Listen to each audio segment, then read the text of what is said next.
La historia de la traducción que tenemos para hoy comprende los siglos XVII y XVIII. En estos dos siglos hubo grandes avances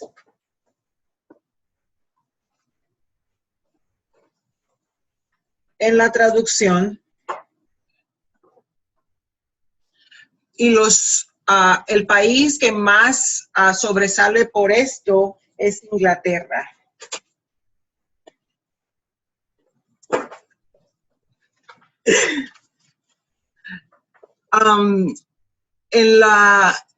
En esta época se dieron grandes aportes y fue una obra muy importante de T.R. Steiner, que se llama English Translation Theory desde from 1650 to 1800s. Esta fue una obra muy importante en esta época, pero los británicos no solamente son reconocidos por hacer buenas traducciones, sino que había tal vez otros aspectos y otras preocupaciones que ellos tenían que eran muy relevantes. Entre estas cosas tenemos que se preocupaban mucho por la calidad de las traducciones y cómo lograrla, cómo darle mayor calidad a las traducciones. Y sus ideas con lo que tienen que ver en el ejercicio del traductor, cuando debía tener pendiente al escritor original y también debía tener pendiente al lector. Este aporte fue grandísimo y todavía es un aspecto que se valora. Eran cosas muy prácticas y su valor traspasa los tiempos al punto que hoy en día todavía son importantes. Hubo entonces en esa época, obviamente, el impacto de la reforma y de la contrarreforma, y el Parlamento británico se fortalecía y con ello los documentos, las cartas británicas lograron mucho más impulso, un impulso muy estimulante.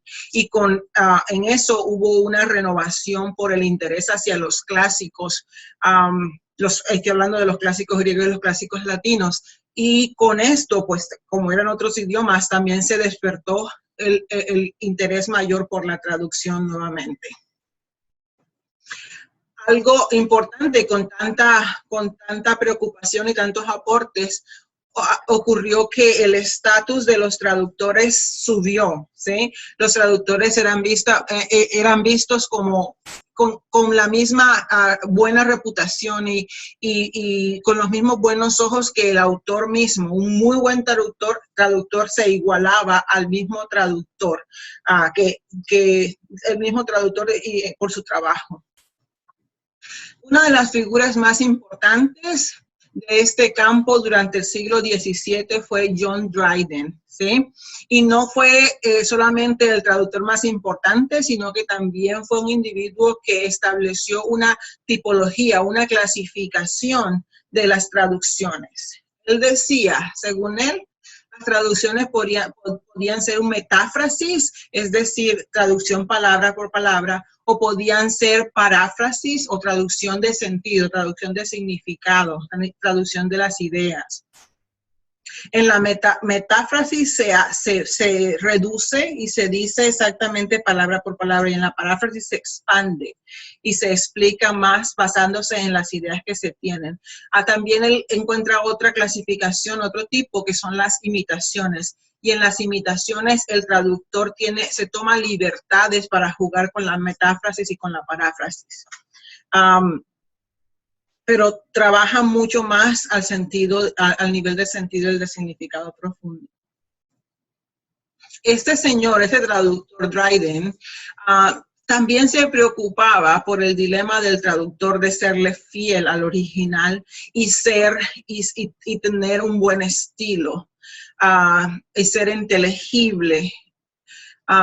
En sus palabras, él decía que era imposible traducir palabras y hacerlo bien al mismo tiempo. Para él eso era como saltar la cuerda con piernas de plumas. Un hombre puede hacerlo y evitar caerse, pero no se puede esperar mucha gracia y mucha sofisticación de él en los movimientos.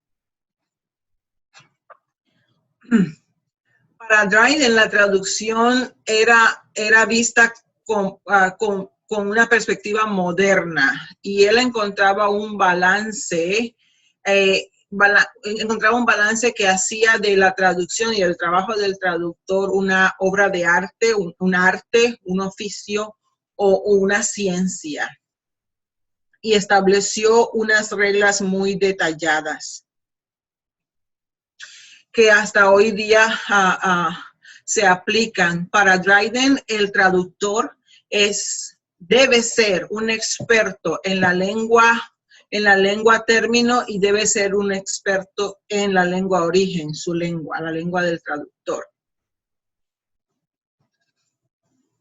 Él dice que mientras el autor traduce, debe entender las características que dan forma al perfil del autor individual, entender al escritor, autor original, y el traductor debe ajustar sus habilidades y su genio como traductor a las habilidades y genio del autor original. El traductor debe ser literal, palabra por palabra, literal, si la gracia y el estilo lo pueden mantenerse. Además agrega que el traductor debe hacer que el autor original luzca bien, luzca espléndido, ¿sí? Pero que no vaya a pasar o a violar su carácter, su personalidad. También dice que el traductor debe hablar en un inglés contemporáneo, y debe presentarse y no debe presentarse mejor que el autor original. Por último, para Dryden, un traductor debe evitar seguir el texto original fidedignamente,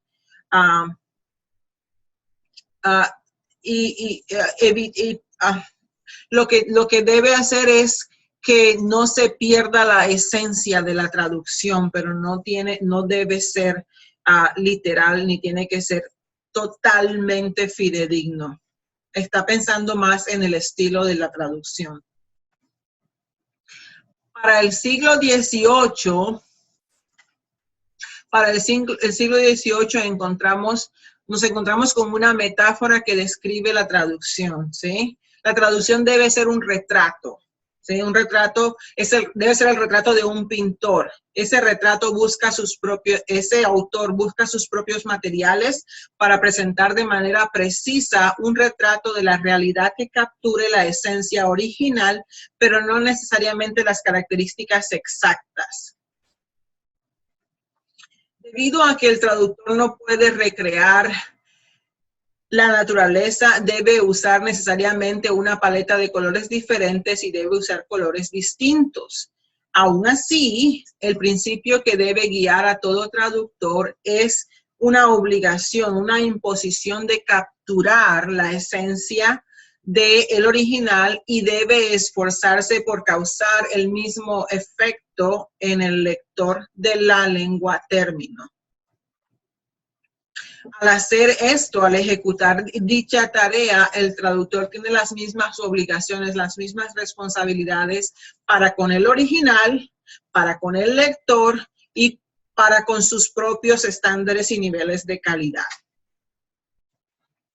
A finales del siglo XVIII, Alexander Fraser Tytler, Lord Wodehouse-Lee, 1747 a 1814, produjo una obra clásica en el campo de la traducción. Y ahí tienen ustedes una imagen del libro, como se vende hoy. El libro era un ensayo de los principios de la traducción, ¿sí? Essays on the Principles of Translations. En ese ensayo, él estableció principios básicos y dio muchísimos ejemplos para ilustrar esos principios. Los 3 principios fundamentales son estos: Una traducción debe ofrecer, debe aportar una transcripción completa de ideas, del trabajo original. El estilo de la redacción debe observar, el estilo y la redacción deben observar el mismo patrón que tiene el original. Y la traducción debe observar la misma fluidez en la estructura, debe fluir y tener las mismas facilidades que tienen en la estructura el texto original. Y hasta aquí, señores, llegamos con la parte de la historia que corresponde a los siglos XVII y XVIII.